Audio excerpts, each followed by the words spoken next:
first question is a combination between the challenges of illegal immigration and crime. It seems like every single week there's another story of another city underwater attempting to feed and house millions of illegal immigrants, and American taxpayers are footing that bill. Like I mentioned in my opening statement, just recently in Denver, we saw city workers having their hours essentially zeroed out so that the city could allocate more resources for the illegal immigrants. In San Francisco, they say that the average cost between San Francisco and Oakland, because of crime, is almost $4 billion.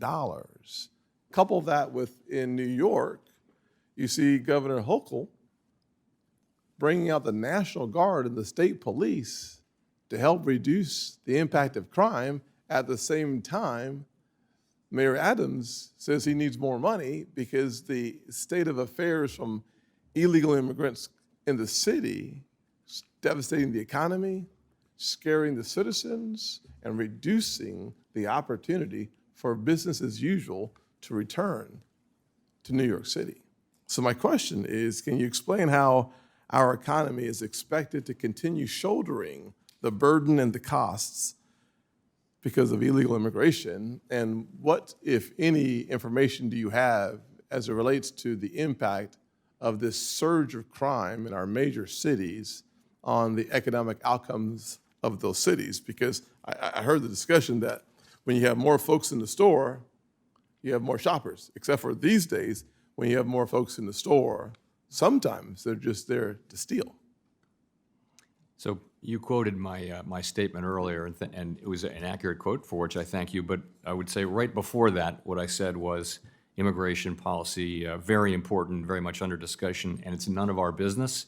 We don't set immigration policy, and we don't comment on it. So, but you commented on immigration. So my point, though, is that when you're going to tell a story, please tell the whole story, especially when the nation is frustrated by nearly 10 million folks by the end of this year coming into the country and having the kind of negative impact on prices, on crime, on the challenges that everyday Americans, especially Americans living in the poorest parts of America, face on a daily basis.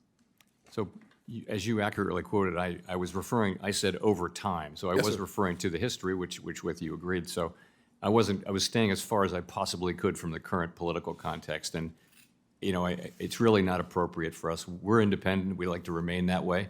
And the way we do that, one of the ways, is by staying out of political issues that we really aren't assigned. And so the kinds of issues you're talking about are very, very real. I don't deny that, but they're really not for us.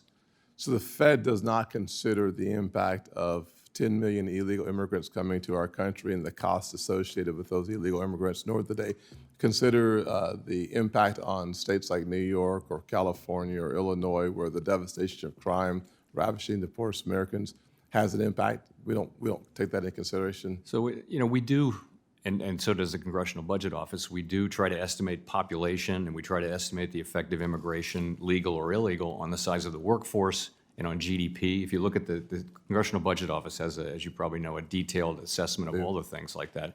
We don't really have a way, and we do look at the finances in the aggregate of state and local governments, and the hiring that they do. So that's something we look at, but we wouldn't do a very specific assessment like that. I mean, CBO probably would, but we wouldn't do that. Thank you.